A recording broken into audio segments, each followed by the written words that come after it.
What's going on, guys? Welcome to Ponzi Gaming, and today I'm actually recording 2 videos, so I'm gonna be wearing same shirt for a couple videos here, so don't tell anybody. And if you tell anyone, I will come to your house and I will... I don't wanna know, baby, I don't wanna know, yeah. Today we are going to be talking about just a few helpful tips to get you started in the world of Animal Crossing New Horizons. Let me start by saying I have played this game for probably about 4 or 5 hours or so. I'm just going to go over some helpful tips for beginners, stuff that I kind of wish I would have known before I had actually dove into the game. Before we go any further into this video, I want you to do me all a few favors here. I've got how to get Shiny Celebi in the works, and a review on the original PlayStation title Bloody Roar still in the works to be uploaded hopefully this week. Hit the bell so that way you can be notified as to when I get that done. Also, make sure that you subscribe, like this video so that way we can all grow together, and if you could, share it if you think it's helpful. Without further ado, let's jump right into this thing.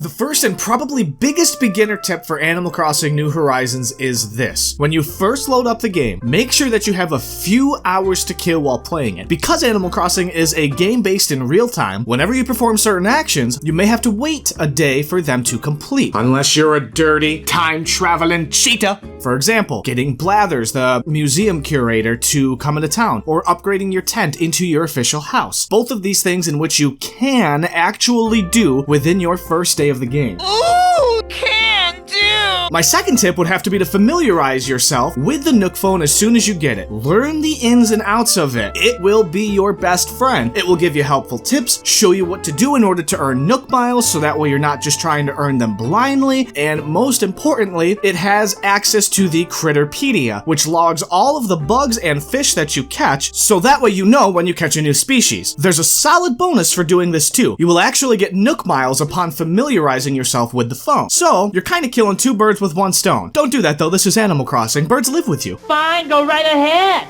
See if I care. Now here is my third tip. You can and should get enough Nook miles all within a couple hours of gameplay to upgrade your tent into a house. As it only takes a couple hours to do so, I highly recommend making sure you do it before you sign off. That way, when you come back tomorrow, your first house will be built. While we are on the topic of things to do within your first day, also make sure that you give Tom Nook all of the new species of animals that you find between bugs and fish. Do it. Don't worry, he only needs 1 of each species you catch, so you can sell off your duplicates. After giving him a handful, he will convince Blathers, the museum curator that I had mentioned earlier, to come to the island and set up shop and start his museum. Again, all of this is something you can do in your first day of gameplay within just a couple of hours of time. After Nook has taken enough donations, he will stop taking donations until Blathers comes onto the island. And Blathers, just like with your house, won't come until tomorrow, so it makes sense to do it all within the first day of play. This leads us into tip number 4. If you catch a new species of bug or fish, don't be afraid to throw it into your tent, or to hang on to it, or even on the ground. Throw on the ground!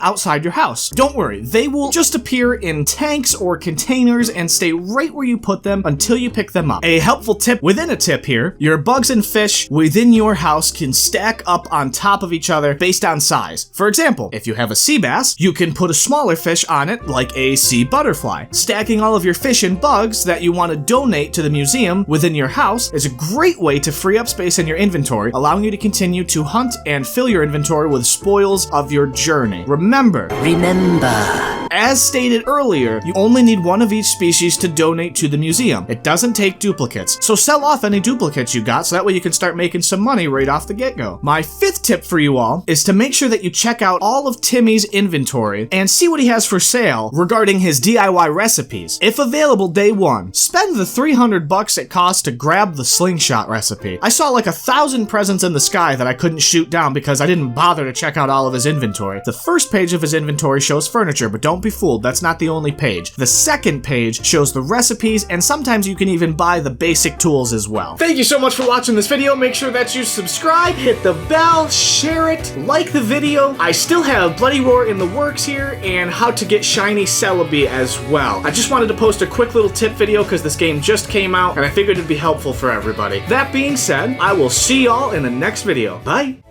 What's left of me? What's left of me now?